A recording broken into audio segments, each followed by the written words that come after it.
Muling binigyan diin ng veteran promoter Bob Arum na bibigyan na nito ng laya ang 2 division undisputed champion na Oya Inoue. Nalabanan nito ang lahat ng mga pinakamalalakas na division sa super bantamweight. At ayon pa dito kay Bob Arum ay hindi nga daw praktikal na umakyat pa ng division itong sina Oya Inoue dahil posible raw na hindi na nito maibigay ang sapat na lakas at bilis para sa mas mataas na division. Well, medyo pessimistic na nga itong si Bob Arum at mistulang tutol na sa pag-akyat nitong sina Oya Inoue sa featherweight division. Marahil dahil ito sa huling laban na ipinakita ni Inoue sa Amerika na kung saan ay nakatikim ito ng knockdown dito kay Cardenas na isang unknown Mexican fighter.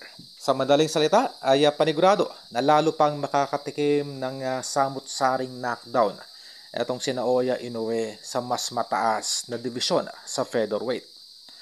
Well, isang magandang balita dahil kinumpirma na rin nitong si Kameda na nagdadalawang isip ito na payagan si Cuadro Alas na umakyat ng featherweight. Sa madaling salita ay posible rin pong magtagal pa sa 122 division itong ating pambatong si Cuadro Alas. At kinumpirma na rin ng Mexican assassin Luis Neri na wala rin itong balak na umakyat pa ng 126 division. Sa madaling salita ay literal po na makikita sa nasabing division itong sina Luis Neri, na Oya Inoue at ang ating pambatong si Cuadro Alas. Ang tatlo po ay magtatagal pa sa naturang division. Ito isang good news para sa ating pambato.